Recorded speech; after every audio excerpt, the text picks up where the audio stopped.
Today we got some unbelievable news with James Gunn getting fired from the Guardians of the Galaxy 3 film.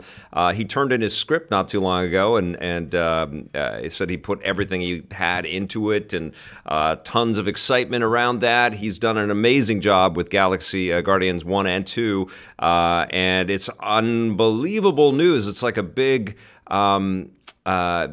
it's like an atom bomb going off at Comic-Con. This is terrible news for Marvel and for Disney, and most importantly for James Gunn. But it's kind of his own making. This is a director that was on a trajectory, and certainly these tweets that got him fired were from many years ago. But and maybe there was some political kind of ideas behind getting this out there. I don't know all of the details around that, and I would probably suspect that is the case.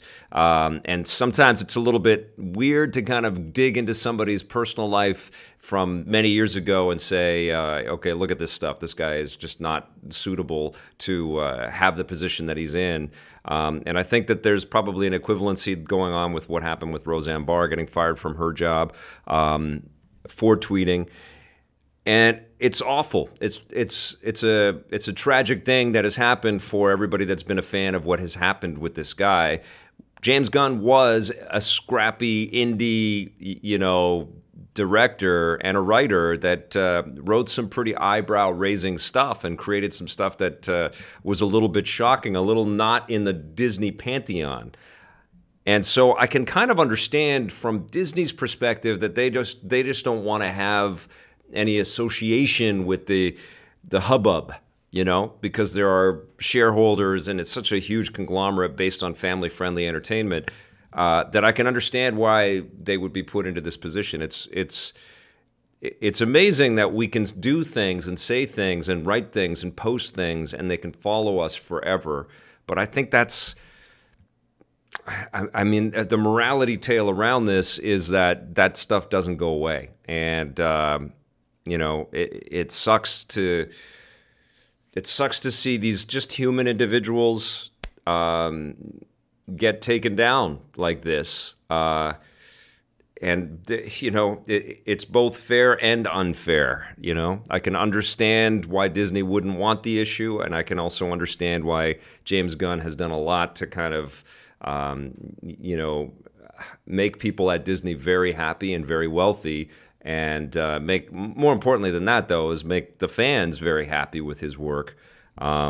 And so we kind of lose out in this situation. And I think what is most frightening about this is the sense of Disney now, or these huge corporations being gun-shy about the creative people that they're going to hire. And it's almost like there is going to be political digging into past, discussions and posts and relationships before these people are hired and granted the keys to these unbelievably huge and important franchises out there. And maybe there's an element to some of the issues that happened with Star Wars and some of the directors and stuff that were involved with those movies along the way. Or any of these big, like, I don't want to just put it all under Disney's spotlight there or anything like that. But it's troubling news. It's sad, man, because I've been a fan of James Gunn. And I know that he's a bit of a live wire. He's a very